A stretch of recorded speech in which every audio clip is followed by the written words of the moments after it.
Good evening, everyone. This is Gil at Camp Family Compound. With me tonight, we have Tammy of Rebel Canners, who made it, even though she thought she wasn't going to. And we got Mark at Chef Tech. And it is time for the Monday Night Fireside Chat. And tonight's topic is cooking and cast iron. Let's see if I can get us all up here at the same time. There we go. I thought I'd be cooking here for you guys. There it is. Yeah, okay. All right, let's say hi to everybody. Let me jump over here to the side chat. And first one in almost an hour ago was Crew 1351. Then Prepper Girl saying shalom to all. Then Prepper for the Ages. With this canning batch, it'll be a total of 28 quarts of zucchini so far. Wow. And of course, Microsoft decided to tease Mark with updating his laptop. I shut updates off. I even went into the deeper settings, which I'm not supposed to, and shut it off there. Nope, reset itself.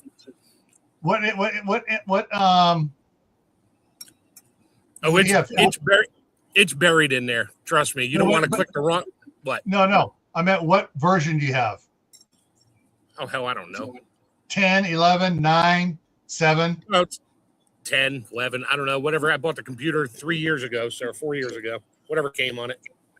Probably 10. One of the last things at 10, which means they one of the updates they put in there last November was an override on all everyone turning things off because they want to put stuff in there so they'll make you buy the new one. All right, let's see. Diana's here, and it's going down here, and Diana hit both sides. Crew's gone into lurking mode. Geeky Gardens is here. Angel's Homestead is here. All righty. Hill Homestead just jumped in. Okay, so cooking with cast iron. But it's summer. Why would I want to cook with cast iron? And Happy Mac just came in the bushes. Do it outside. Why would you want to cook? Yeah. I want to heat up the campfire when I'm camping outside in the summer. Yeah. 700. Sorry. Yeah, I would not. I just picked up 10 steaks today at Sam's Club, and most of them are going to be tonight after it gets dark outside. I'm not outside. They're all getting most of them are getting bagged up and frozen, and a couple of others. I got to dig out the charcoal a charcoal griller and a bag of briquettes to cook outside because I'm not turning on the oven. I'm not turning on the stovetop. The only thing I'm doing indoors is microwaving. And yeah, because well, let's see here. Currently it's 81 right now. Oh, let me go back up. I know I spotted something that the crew put in there. See if I can find where it was. Yeah, there it is.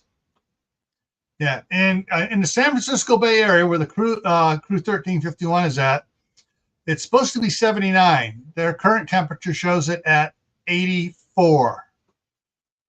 Yeah. And it feels like 90, right?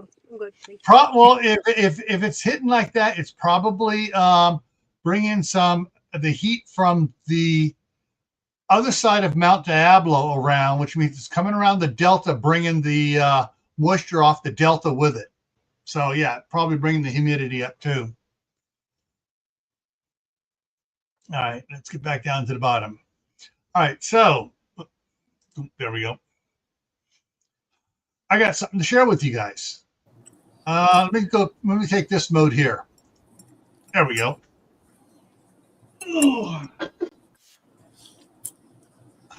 I just got a nice brand new Lodge. Hey, However, it's preseason, and I've heard nasty things about pre-seasoning. So I'm going to be taking this out there with my round orbital, going, and then I'm going to take the die grinder with the flapper wheels on it, go around the sides, and then I will break out the propane tanks and the camp chef and season this with lard. you could literally de-season that pan just by throwing it in your. I did it in the fire accidentally to my Dutch oven. It was way too hot. I opened it up and the carbon flakes fell on my bread. Well, let's see. Oh, I don't know if you can see right over here. It looks kind of rough in here. So I want to take all the roughness off. They don't polish it down like they used to. So I'm going to polish this one down so it's nice and smooth. So when it gets that nice seasoning on it, it's slicker than Teflon. And now I'm stepping it up a bit. There you go. You got the little one. I decided to try it for the price, and it had all good reviews on it. And it's about this. It looks like it's in the same condition inside here, as slightly rough as the Lodge one is. So it's going to get the same treatment. Who's that by? Amazon? Amazon Basics. However, Amazon Basics hires people to do it. So it may be Lodge. It probably is Lodge. Yeah, because I mean, it feels so much like a Lodge.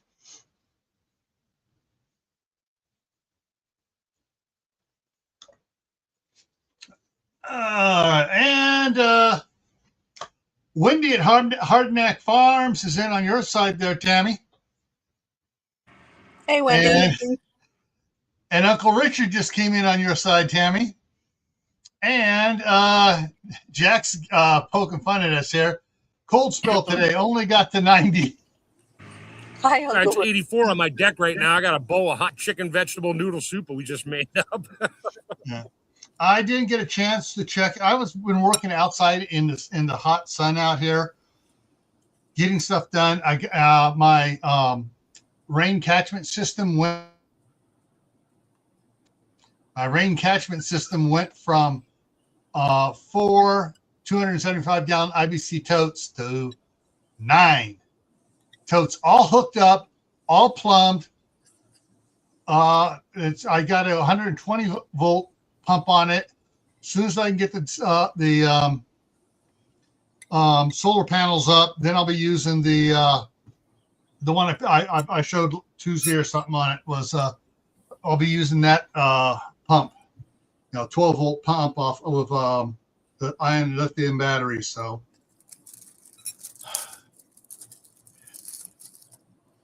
too hot outside to be working. Oh yeah, I mean I was working out there. I felt like I was slaving over this fire, getting that stuff together. And luckily I found a box of hidden 1.5 and 2-inch plumbing parts with a bunch of the rubber Calda couplers. So I can put everything together. So if I need to move it, it's like unscrew, slide the couplers off, and just move the and the plumbing separated. So Right now in Michigan, if you go outside, it's like you're standing next to the campfire. Yeah. I mean, I've seen there are several spots that are doing that, and there is there were some areas that 3 weeks ago were flooding, and now out here too. The ground is baking dry like clay. It's Yeah. Then we had the outbreak of killer lettuce in Michigan. Yeah. Oh, apparently that story changed now too. So it's no longer Taylor; it's some other. Oh, okay. Hang on. Let me get rid of this over here. Wait, yeah. So We're doing cast iron tonight. Whatever. Yeah. But let me hit the wrong button there. There we go. Take that down. And okay, lettuce sold by California grower provided false positive for parasite, the FDA says. The FDA said it made a mistake during testing, wrongly typing a cholera type outbreak to lettuce sold by Taylor Fresh. Oh, Taylor, yeah. Taylor Fresh. And they're like, oh, sorry, we just whacked about $30 billion off your business. You'll get over it. Yeah. It's now Taylor Fresh voluntarily recorded some of its products last week. Sample after the federal official said a sample from Taylor Farms de Mexico came back with a positive. Not the one in California. The farm down, one of the farms down in Mexico. So they weren't even saying, they were saying that it was the California farm. No, it wasn't. It was the Mexico one. Central Mexico, precisely. So, like I put up there last week on Thursday, I says, I am marked safe from this because I'm growing my own lettuce. Yeah. Mine's about ready to harvest, so I'm pretty safe too. I've never ever liked to eat lettuce that isn't homegrown anyway. It's very small amounts. Yeah, I'm on my third thing of water today because I'm just sweating it out so fast out there. And Kaylin's joined us. I'll go with it. Just took dinner for a table next 2 nights at Instapot. Oh, she's cooking it in the Instapot. Took it out. Got up to 98 in Des Moines. Ow. We had that last week, so it's all yours, Kaylin. Yeah. We're getting tornado warnings tomorrow late afternoon into the evening, so that'll be fun. Yeah. Oh. Let's see. We have a heat advisory tonight until 8 p.m. Mountain Time, so for 2 more hours. The high is, it's currently 97 here. It jumped. Okay, we're at 97 right now. And we're supposed to get rain tonight, rain tomorrow, thunderstorms tomorrow afternoon, more rain and thunderstorms Tuesday night, Wednesday rain, Wednesday afternoon, the more rain and thunderstorms and rain Wednesday. And Thursday is supposed to be sunny. Tuesday, 93 degrees. Wednesday, 85. It's not changing. Send the rain my way. Yeah, the temperature is not dropping with the rain. It's staying hot. It's reminding me of when I was visiting my cousins down in Phoenix, and we were cooking out on cast iron back there in 73. And it was like the rain came down and it felt like you stepped out and it's like, oh, this is a hot shower. So Tammy, have you ever rescued a cast iron pan? Oh, I'll rescue anyone I can find. I love cast iron. I have probably a way bigger collection of cast iron than I need to. What do you do to get the rust off of it? Do you do like the saltwater trick? Do you use electrolysis? Do you use the vinegar? Vinegar. Mostly I soak it in vinegar. We tried different things. I always go back to the vinegar soak. I did a whole video on how to rescue cast iron. I do the vinegar soak and then I dry it real well. Wipe it down again if it needs wiped down some more, and then I just lather it, rust and all, with lard and stick it in the campfire. And if it doesn't work the first time, I do it again. What do you flip it upside down on a rack, or you just literally drop it in the coals? Literally throw it in coals, and then halfway through turn it over. So I turn it upright at first so that it really gets into the side of the pan I'm going to use, and then I turn it the other way for the other half of the time. Right. So can't that overheat it and like scorch the oil to the point where it flakes back off again? I'm really just trying to get the rust off, penetrate the rust. Oh, out. rust. I'm sorry. You're getting the rust off. I'm sorry. Yeah. You said how to rescue them. Yeah. That's how I rescue them. Yeah. And then you could take them and put them in the oven and lather them in lard and put them in the oven. Put them out over a cookie sheet because you want both sides, especially the sides you're cooking on, but both sides. So. Yeah, my youngest son got a 15-gallon little tote and got 15 gallons of vinegar and put a bunch of the ones he rescued from scout camp that they were going to throw away, and poured that vinegar in there and let it sit for a couple days. You pull it out with a power steel wire brush, run it around, dump it back in the vinegar. Once he got it clean, oh man, he was busy fast. As fast as he could. He was lard all over it. Just once he had the lard on it, keeping the air out, he'd set it aside, grab the next one. Probably spent about 3 hours out there just larding them up, and then built a fire and hung them over the fire to get the temperature up without burning the stuff off. And I've done them in the oven too. I've rescued them, and I knew that they got put away wrong. Our camp where I do the cooking in the summer puts them away in the winter, and then they get moisture. Even we've tried all sorts of ways, and they just don't have a proper place to store them, and so they get a lot of moisture. So every year we have to go in and clean them, disinfect them, and because of the mice, and recondition them. Keep your hands off my egg pan. Yeah, I would have brought a couple of my other pans in here, but my biggest cast iron pan I have is 3.5 inches deep and 24 inches round. That's a big chicken fryer. That's not a fryer. That's a camp skillet.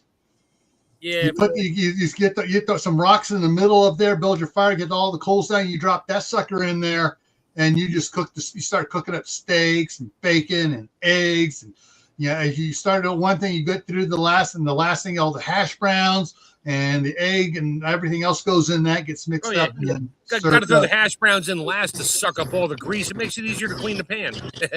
Yep. Pro tip: always do the bacon first. Oh yeah. Yeah, the bacon, or like the one guy did. What are we gonna do? He walks over and he drops a pound of butter in the pan. Yep. And he goes, "I'm just starting with this." And then after he got the steaks done in the butter, turned out the butter was garlic butter.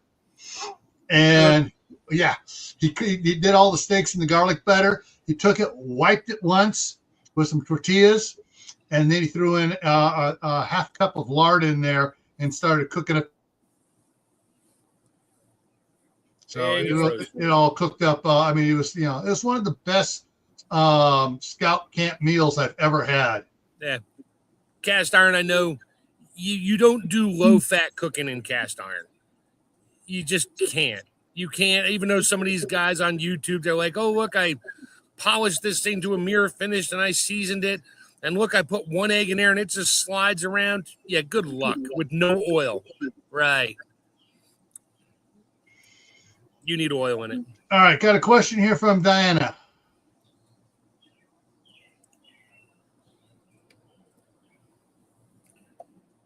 Yeah, if somebody was cooking chemicals in it that you didn't know about at a flea market, and they're selling it going, oh, yeah, it's good. It just needs to be reseasoned. Meanwhile, it had some interesting chemicals in there from some guy's little shed lab. Yeah. Trying to cook something. We'll just use the word cook. And then that's a tough thing to figure out.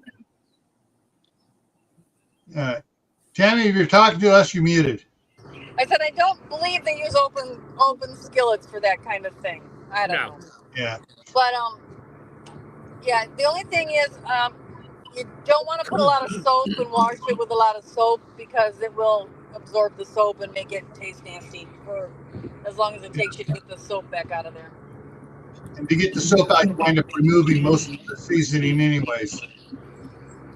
I mean, scouts are notorious for cooking weird things, but everything I ever seen scouts cooking was fully edible.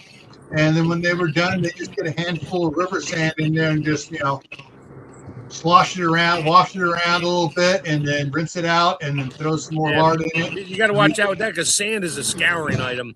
Yeah, It'll take your seasoning right back off again. that's why they did it lightly with it, and then they rinsed it out and put it back on the fire and threw more lard in it. Yeah. My mom used to make her eggs every morning in her little 6-inch, 1-inch high cast iron skillet.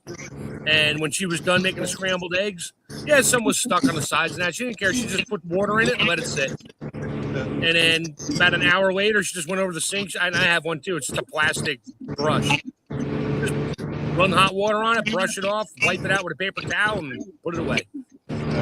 Well, Sandra came in on your side there, Tammy. They have like a scraper that looks like a little tiny frosting spatula. And then Lodge also makes, it looks like chainmail. It's a scraper that you can get that they make.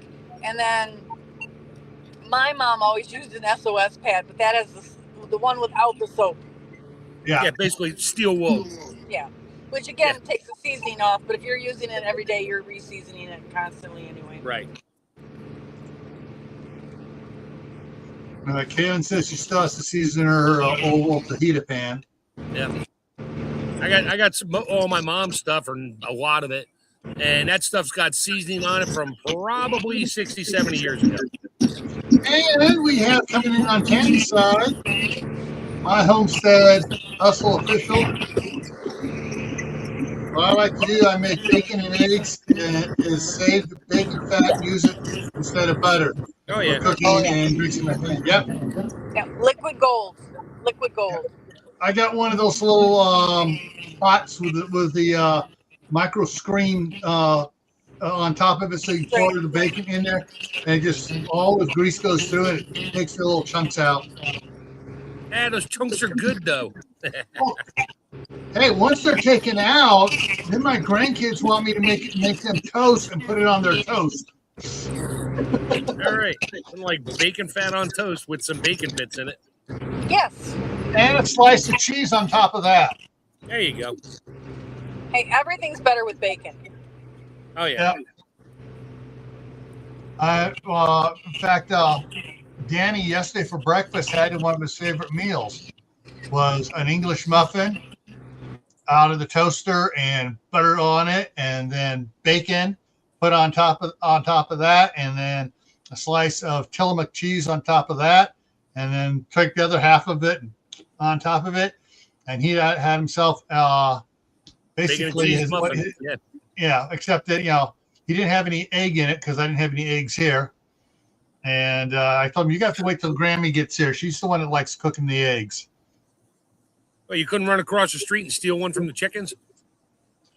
They're trying to find where half the chickens are laying the eggs in the bushes because they're all flying. They're flying out to lay most of their eggs. Yeah, they gotta. Can't you just like clip the wings back so they don't do that? Personally, I told her not to because they are doing a marvelous job eliminating their yard and my yard of all the little bugs. Okay. And right now I'm not sure what it is. It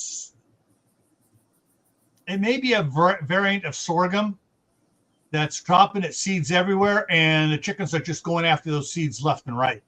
You can wait a little later in the morning to let them out if you want to get the eggs. Well, we hear them, clucking in the afternoon in the bushes somewhere in the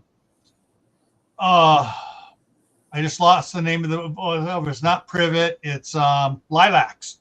They got lilacs all over the property over there, and they're either in the lilacs or they're coming across over to my side and hiding somewhere in areas I haven't mowed yet. I'm very carefully mowing areas now, looking for nests. But we can hear them clucking and stuff. And as soon as you get near them, they shut up.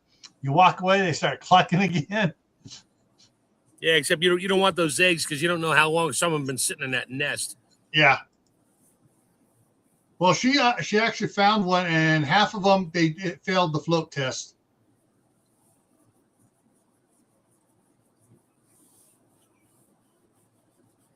Yeah, the canola oil for the pre-seasoning. Yeah, that's got to go because basically that's axle grease from World War II.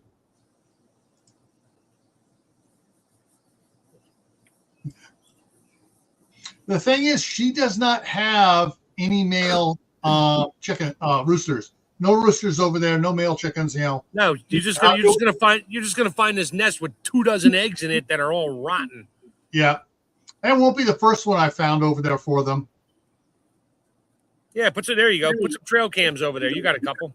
I got 4 of them. Yeah, I could put. I was gonna put some over there anyways by the cargo containers. But yeah, and Myra came in on your side. But yeah, I mean, I love the cooking in Dutch ovens and stuff. Oh, yeah. That was one of the things my wife and I really enjoyed working NYLT. That's the National Youth Leadership Training for Boy Scouts. Was the cast iron night, and oh yeah, we had fun with that one because every group had 2 cast iron Dutch ovens to cook in, and they had to do a dessert and they had to do a main meal. And generally, it was they put together some sort of stew or some sort of chili, and then they when I was at camp, when I was the chef at camp for 3 years. First year, they're like, we haven't done we take a night off. It's cook's night off. So we make up, a whole bunch of milk crates with Dutch ovens and everything, send it out. They come down, get it.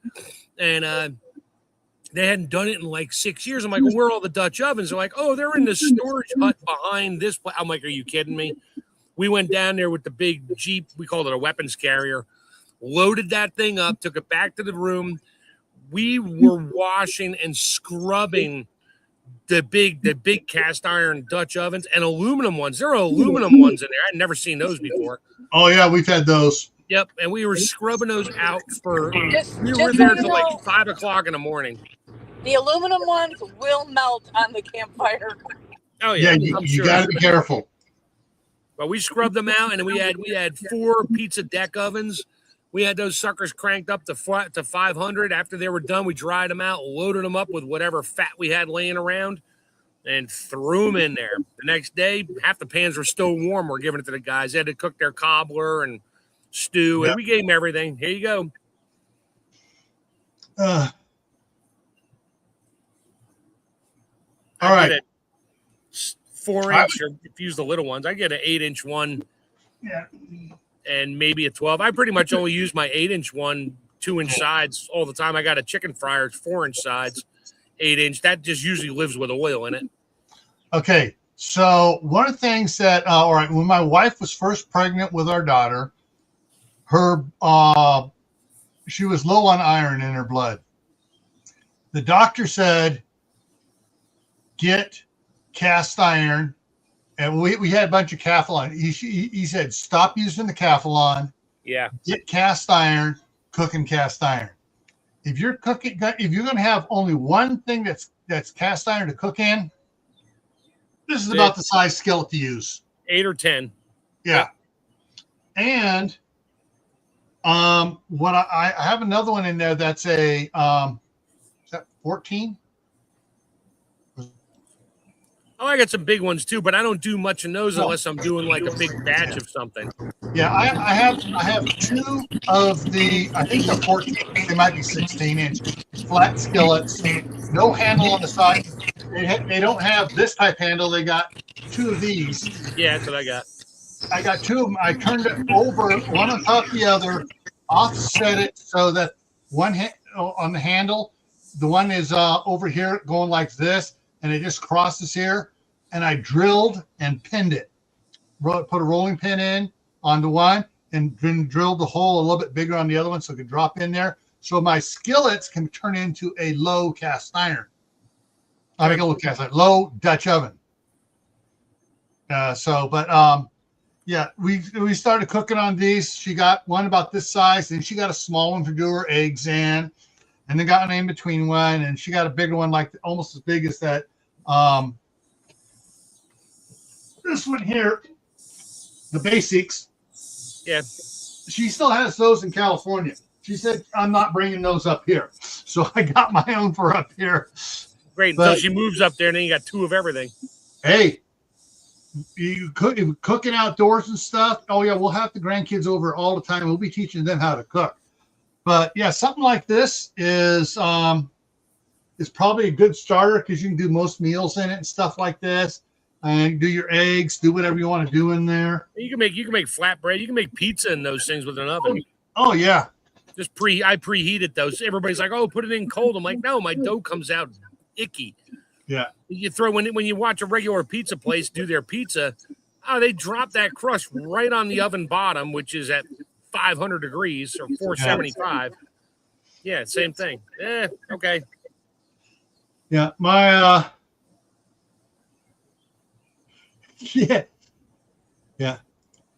Two is one is none. Great grandmother's cast iron. I did not get my my great grandmother's cast iron. I didn't know.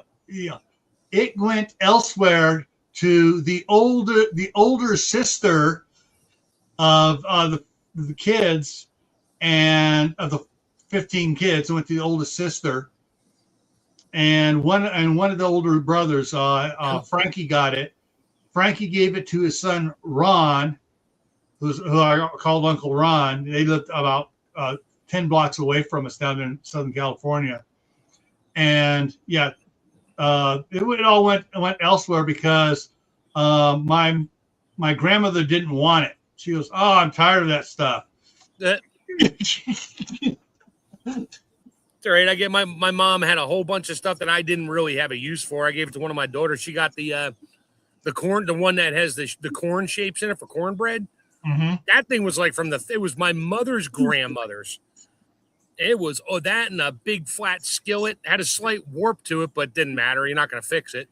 But everything was just antique, old. I'm like, my wife's like, you don't need any more cast iron. I'm like, oh, I always need more cast iron. But I have extra cast iron downstairs. I had to move most of it downstairs. It was in the oven. My wife's like, I can't lift this pile of cast iron when I got to use the oven. I'm like, fine. So there's only two pans that live up here. My 8-inch chicken fryer and the 8-inch regular skillet. Those are the two I pretty much use all the time. Let me check something here right now real quick here.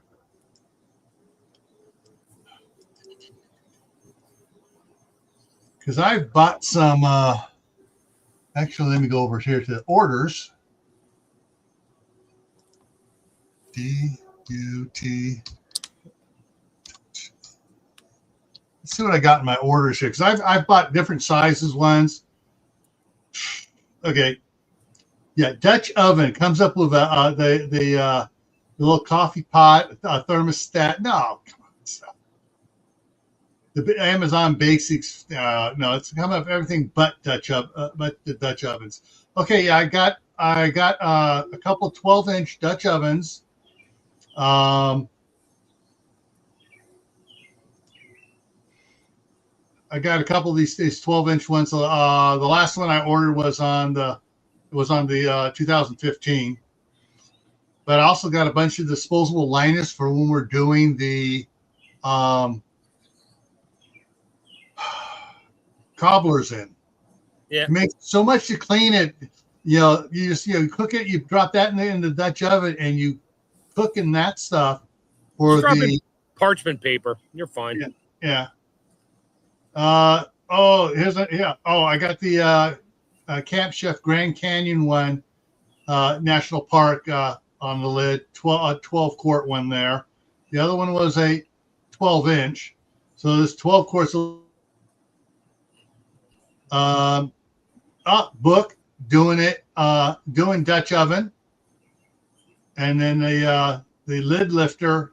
I love this lid lifter because you squeeze it and it locks onto the lid. You can pick that lid up, move it, turn it to the side, shake all the coals and stuff off of it, where you need to, put it back on and put fresh coals on it if you need to.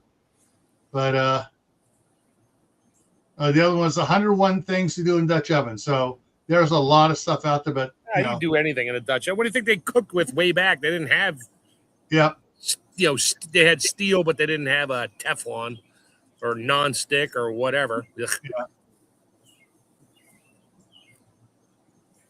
Yeah. So, that Lodge I have here is a 12-inch, and the Amazon Basic is a 15-inch.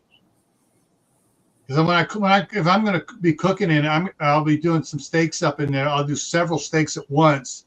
I want to be able to fit them in there, and when they're done, I will just I'll take them off a little early, except for the one I'm eating, and that way I'll just let it cool, vacuum seal it, and freeze it. That way I have cooked it. Okay, another one here. Let's see what we got here. I would love to have a collection of cast iron.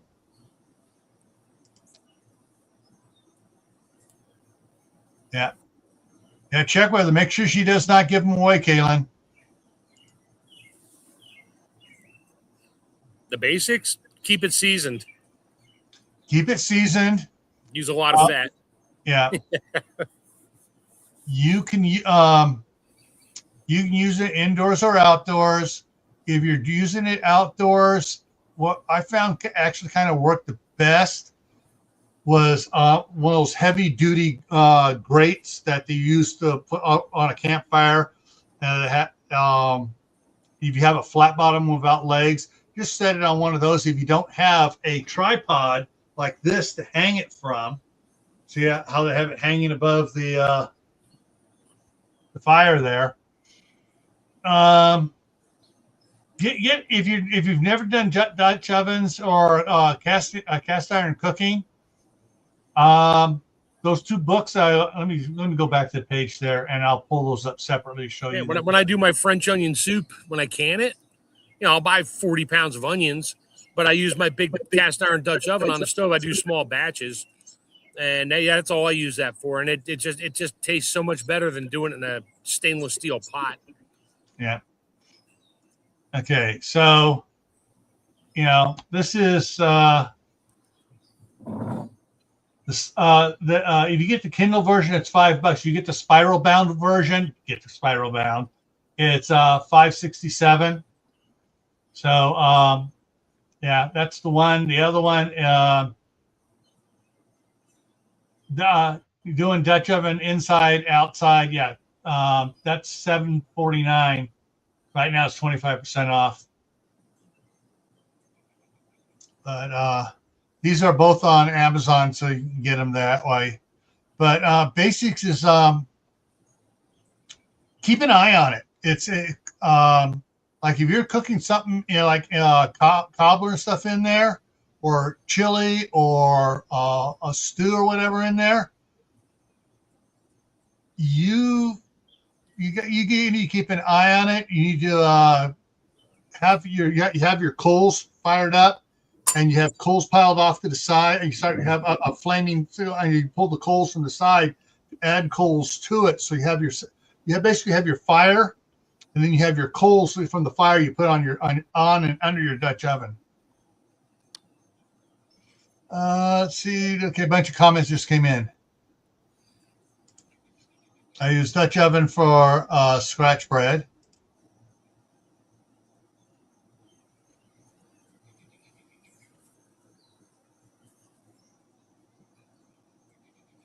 Yeah, that's a lot of you'll have a dome lid. Yeah, almost have to do that. Make a foil around it to keep the coals on it. So for a long time there, Lidl had their enameled cast iron, which I love it. Yeah. And of course, I always went for the orange. And so I have a little tiny, it's like a 4-inch by 2-inch high with a little lid on it. And everything's cast iron, including the lid, the handle. And I keep that at the cabin because I literally will throw my peppers and onions and some butter and stuff in that and just throw it on the edge of the fire on the grate and just let it sit there and cook. Then we cook our sausages, throw them in there for a while, let the grease mix in. And yeah, soup, stew, whatever. I love the enamel because when it's done, I don't care. As long as the inside's clean, I don't care. It's got like, soot marks on the outside. I just know I used it. That's all.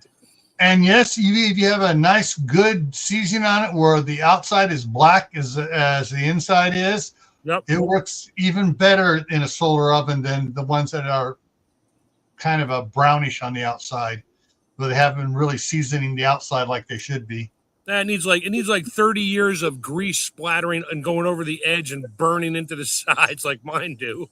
Or just wipe it down with after you get done cooking it and stuff, you clean it, you wipe down the inside and outside with some lard, heat it back up again, and let the outside season just like the inside.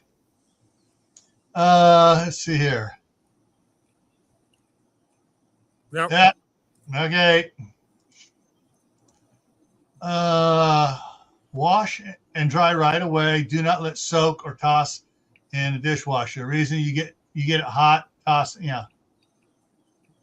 you get it hot, toss in bacon fat, let it smoke, then immediately turn off the stove and let it cool and wipe the excess fat off with a paper towel and you're done.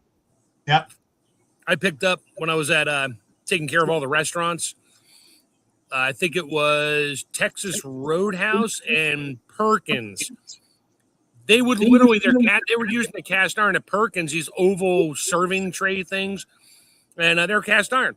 They would literally come back, they throw them through the dishwasher and put them back on the shelf. I'm like, and then they stopped using it because it didn't look good and people complained. I'm like, what are you gonna do with it? They're like, oh, we're gonna throw them out. I'm like, I'll take them. So I got like 10 of them. I gave a couple away, but took them home, re-seasoned them, put them in my collection.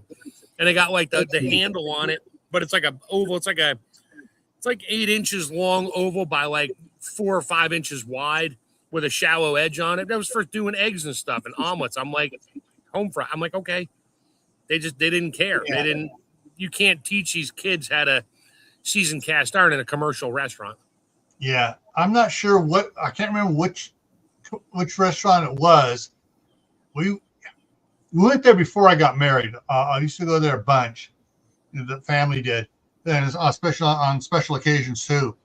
But they had the little oval things, and they bring it out on a wood platter. That was routed down so it'd sit in there nice. Yeah, and they were they took care of their cast iron until they got bought out. Yep. And as soon as they got bought out, they're one of the first persons they let go was the person they had there just to take care of the cast iron. We don't need that. Just throw it through the dishwasher. Yeah. And we went back one time. My dad saw it and saw the condition of it. He said, "We're leaving. We're not paying for this." He goes, "Whoa, there's rust in here." Yep. We're not eating this. We're not paying for it. Rust and you could see the chunks of the black, the seasoning that whatever was left was still stuck to it, and the rest is just rusty. Yeah. Yep. That's unfortunate. Hang on. I just saw someone go by somewhere. I'll be right back, guys. All right. Sorry, I got cicadas yelling in the background here. Your birds are loud too. Oh yeah, I got birds. Most of that was a cicada right over my head. 'Tis the season. It's like, shut up. What are you eating? You better not be eating McDonald's again. Cucumbers. Okay.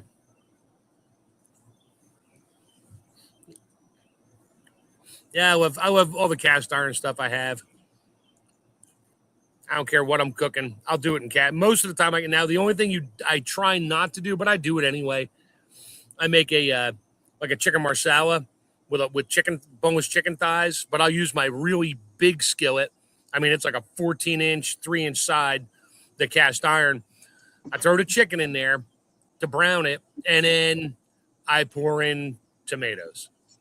And unfortunately, after the tomatoes are now stewing with the chicken and all my other stuff for an hour or two, yeah, it kind of tears the seasoning off the pan because of the acid. But it still tastes really good. So I just re-season that poor thing every time I use it for that. Yeah. The Amazon had a new Amazon guy. He walked right by I have one of those patio boxes, that are about 4 foot wide and about 2 foot, deep, and about, sitting right outside my window here. And it's got a big old label on it saying Amazon, FedEx, UPS. Yeah, exactly on it. And he walked right by and put it by the back door, which is fine. But I told him, hey, this is what they wanted us to use. So anyway, that's what I'm looking here. So you guys are getting an unboxing here. As long as if it's cast iron, you can do it. If it's not cast iron, we don't want to see it. No, Gotta stay on topic. Gotta stay on topic. You know us. We're always right on topic. That's not cast iron stuff. Okay. This is for my watering project. See, secretly, Gil orders non-stick pans. No, he does not. No, he will not. And there goes my bye. Yeah. I figured you just hit the eject button. Or as we used to do at Scout Camp. Read I'm between a the Boy lines. Scout. Can you read between the lines? Yeah.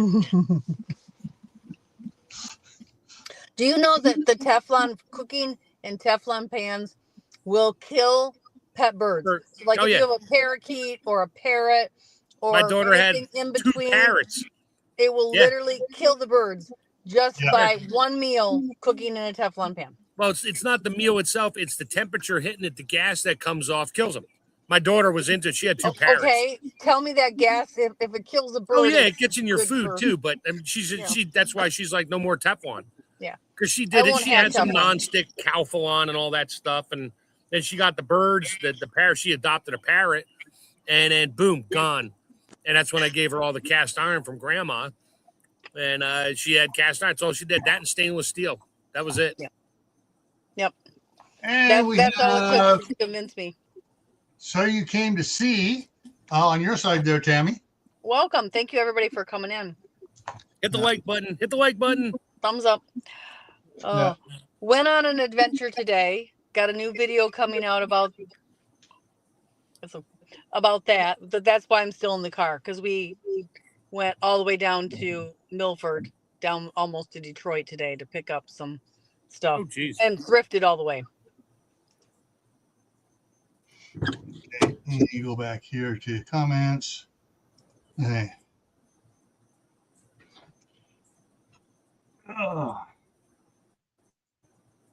Yeah. So, okay.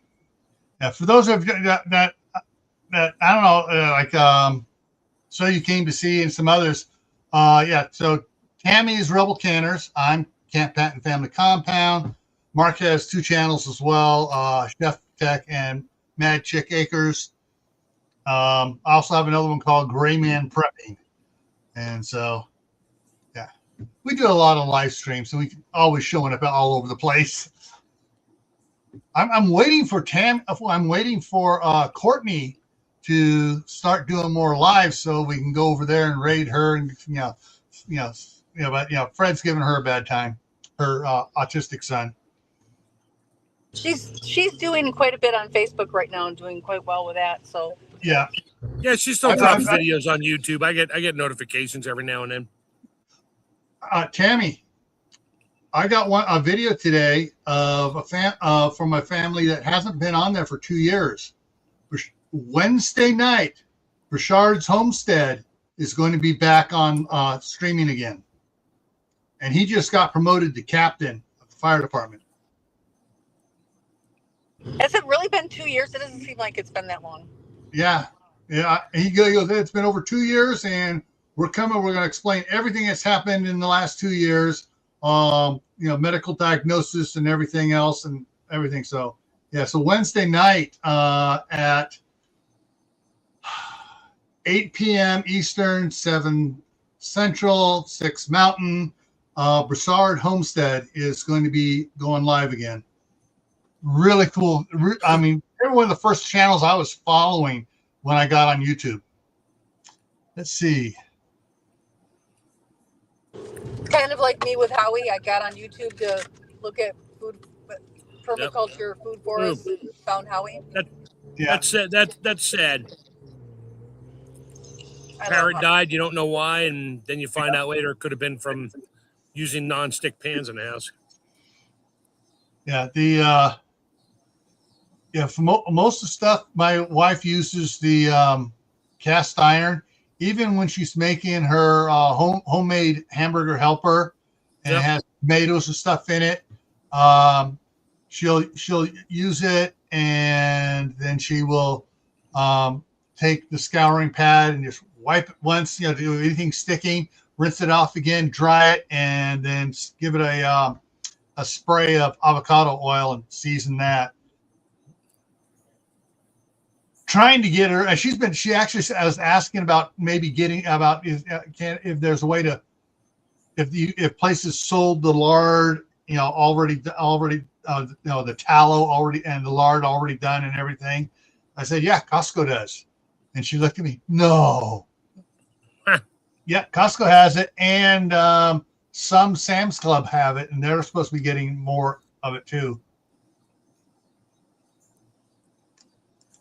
Yeah, we should raid their live. That's Wednesday, and I don't have a live stream on Wednesday, so you know where I'm going to be. I already set my alarm on my phone to go off 15 minutes ahead of time. There you go. Just post their link up here. I don't have it. Yeah. Okay, hang on a second here. YouTube.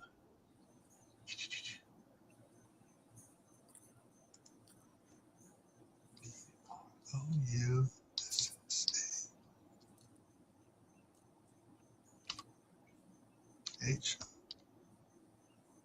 Homestead. Yep. Okay, so boom. This is their emblem, the pump, and that's just lost his name. Now this is the one coming back. They're coming back. Yeah, copy paste the bar up there and just put it in the chat. Come on, there it goes. Control C. So those that haven't been with them, Broussards are a real cool family. Brett, yeah, thank you, Brett and Amy Broussard. And don't they sell like spice mixes and stuff at farm markets? Oh, yeah, they have a whole they have their own business. Spices too. Yeah, they have a whole business going on doing that as well.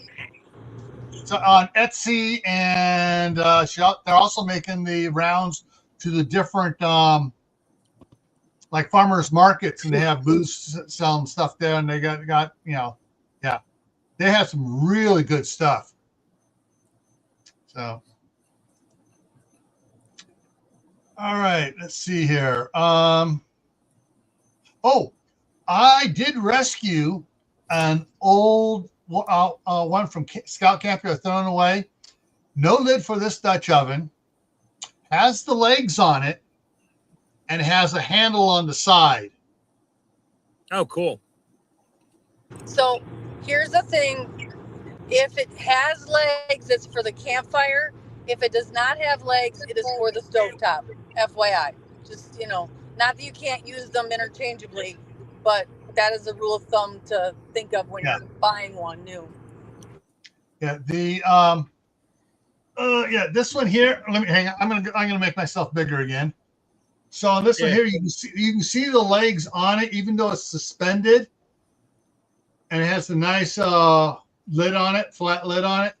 But you can get the ones that are without the legs, and you can suspend them on the things for. Now I have mine have dome lids on it, but if you notice when you look on the inside, it's got the little points on it.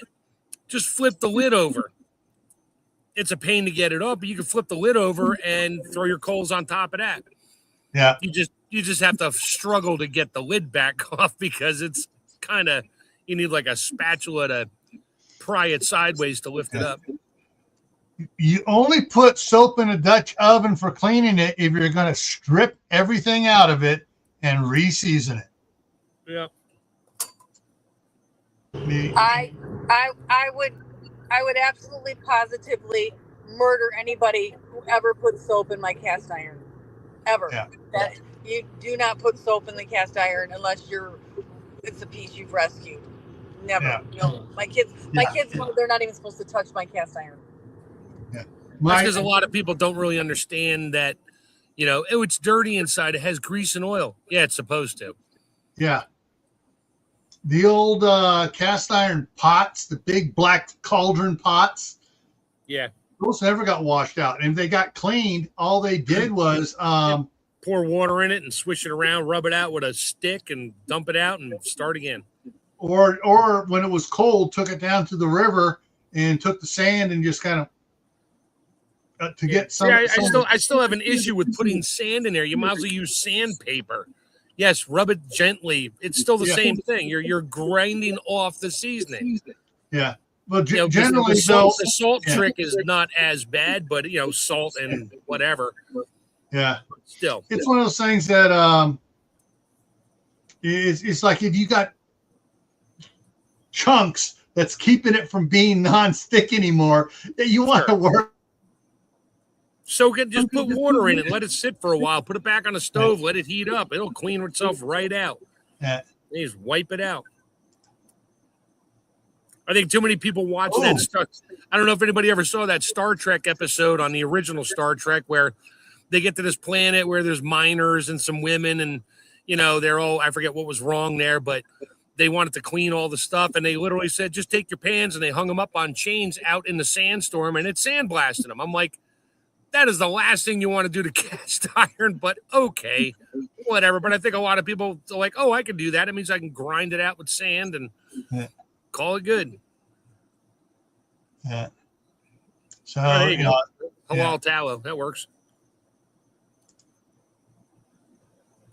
All right. Tammy talked about that, but, it's like the sand. You want to use it gently. They're sold by Lodge, and they work really well. Yeah. For getting the chunks out without. Yeah, the ones from Lodge have they're rounded. They're not sharp edges like those stainless scrubbies you get from Webster on store or whatever. Yeah. Yeah, they're really nice. Yeah. And then they have the plastic scrapers that are really good for that too. I just realized when I put the link up here, it probably didn't go over on Tammy's side, so I'm going to show it. So that's how Bouchards is spelled. Think about it. You're going to brew something, Bouchards. They're down there in Lake Charles, Louisiana.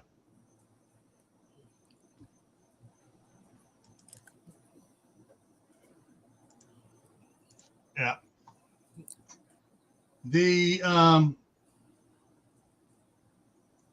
My mom worked for my grandfather's catering company, and although they didn't do cast iron, they had cast steel grill tops. Yep. And when they get it in there, first thing he had my dad do was take the big 7-inch grinder buffer with 300 or 400 grit on it and start working down. And I did that. Next time I go to the cabin, I'll remember if you're doing a live stream. I think I might have shown it when I was working at Ford. I was cooking for everybody. I went down to the metal shop, had them get me a 1/2-inch plate steel with 3/16 by 3-inch high, 3 sides on this thing. It fit over my Camp Chef. I can get that thing glowing red in the middle. It won't warp like these crappy cast iron things from Blackstone.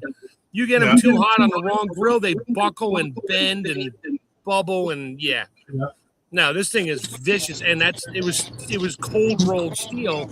I probably spent a week grinding off that oxide on the outside to get it down to shiny metal.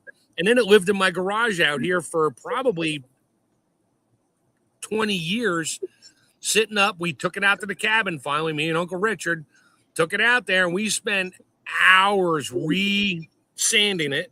Yeah. And then threw it on the stove, turned it up, let it get screaming hot, and I just loaded olive oil on there. just to get the only oil I had. So we just threw oil on there just to season it. And then we were cooking cheesesteaks and eggs and whatever on it. It's great. We love it. Yeah. It just weighs 90 pounds. You don't move it around too easy by yourself. Kaylin has an answer for you for taking your upside down lid off. Yeah. Except that you need a serious magnet. They have one that lid weighs 3. Yeah, that lid weighs 3 pounds, and when magnets get hot, they lose their magnetism. Yeah. So that's a problem. But thank you. Yeah. Must clean sand. Well, it may have just been the sand that we had up there at Scout Camp, because we never wound up taking all it off. It's on the North Fork of the Stanislaus River, and most of that sand felt like it was round. Oh, silt. Yeah. Silt. Yeah. So like it came down out of the mountain, and it's out of the mountains there, and rolled and rolled and rolled and rolled and rolled and rolled and rolled. Yeah. That's because in Boy Scouts, you're done. You gotta clean it now. You don't have time to let it sit around soak in water. Yeah. Gotta get it clean. Gotta get it put away at home. And don't go buy beach sand and do that. If you got beach sand is different. I make grilled cheese in mine all the time, and the cheese just sticks and burns to one side. I just literally put water in it, let it soak sometimes overnight. I go back the next day and I have one of those it's a long-handled nylon scrub brush with like a little plastic scraper on the end. I just run hot water over it until I don't see any strange patterns in the water, like there's still something stuck there. It's done. Great. I wipe it out, dry it off, throw it on a stove for a minute, heat it up, just smear a little oil on there if I think I need it, and throw it back in the stove. Yeah. Call it a day. Going back to that stove that for my grandfather's catering company there, when my mom would clean it after my dad ground it all down, got it all mirrors polished, smooth, and seasoned up, he made her a stainless steel square spatula about that big with a handle on it. Scrape it. And she just go across it and scrape all the bacon off of there. And then go the other way on it, heat it, turn it back up, throw some tallow on it, and wipe it down, and it was good till the next day. I have pumice stones and stuff in my trailer for cleaning that grill, because I wanted it back shiny again, and then I would just lube it down for the next week. So because I was cooking every week. Yeah. And just wipe it off right before I get there, put it on top of the stove, heat it up, throw a little more oil on there, wipe it with a paper towel till it wasn't coming out with grit all over it, and start cooking. If it had a little grit on it, nobody cared. We were eating in an auto shop. Nobody cared. Someone's going, all right, who's cleaning brakes again? Yep. No, we used to get complaints from Richard will remember. We used to get complaints from customers because their cars were parked in the shop with the windows open. They would pick their vehicle up and be like, your technician, your mechanic took my car to go get lunch. And my boss would be like, no, ma'am. No, here, come on out in the shop. She's like, she'd walk out, or the customer would walk out. I have never smelled an auto shop smell like food. Like, yeah, we have a chef that works in the corner over there. He cooks for us every Thursday. All right, so coming up here this week, tomorrow on Gray Man Prepping, that's Gray with an A. Actually, let me say, does it show? Yeah, see, Gray Man Prepping, Gray with an A, is 13 years of Gray Man Prepping. It's the anniversary for Gray Man Prepping, and going over some stuff about, just talking about some of the better fun videos and stuff and things we've done. Thursday on Gray Man Prepping, 10 p.m. Eastern, is the Midnight Ride. Friday, back here on Camp Patton Family Compound for Friday night on the homestead, is homeschooling an option for you? Not anymore. Yeah, not for you. Grandkids. I'm working with my grandkids here during the summer. I'm reading books with them. I pulled out all my Dr. Seuss books, and they're going through all that stuff. And I'm reading Hop on Pop, Go Dog Go, A Fly Went By, all those, and teaching them to read. And Didn't Dr. Seuss make one called "Cleaning Your Cast Iron with Soap and Brillo"? Kidding. no, no, that was Boris Karloff. Yeah. Anyway, so we're going to be talking about homeschooling options, and we're going to be discussing about some of the options of getting the money from your local school district that's supposed to be going towards your kid anyways. So we'll talk about that a little bit too. Saturday on Gray Man Prepping for Survival Saturday.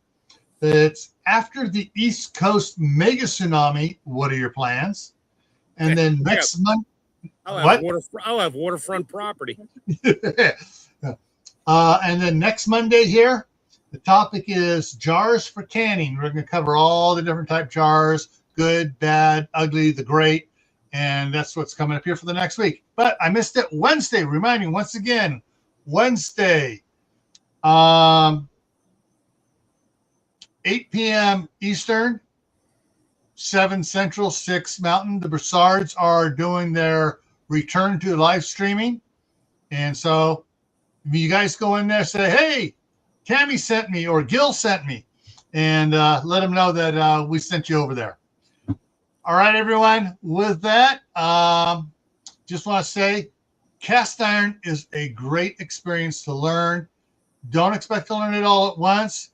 It's an experimenting thing, but it's just like cooking on a wood stove. You got to watch it. You can't permanently ruin your pan. You can mess it up short term, but it'll last forever. Yep. All right, everyone. Take care, and hopefully I'll see you tomorrow night over on Gray Man Prepping. See you later.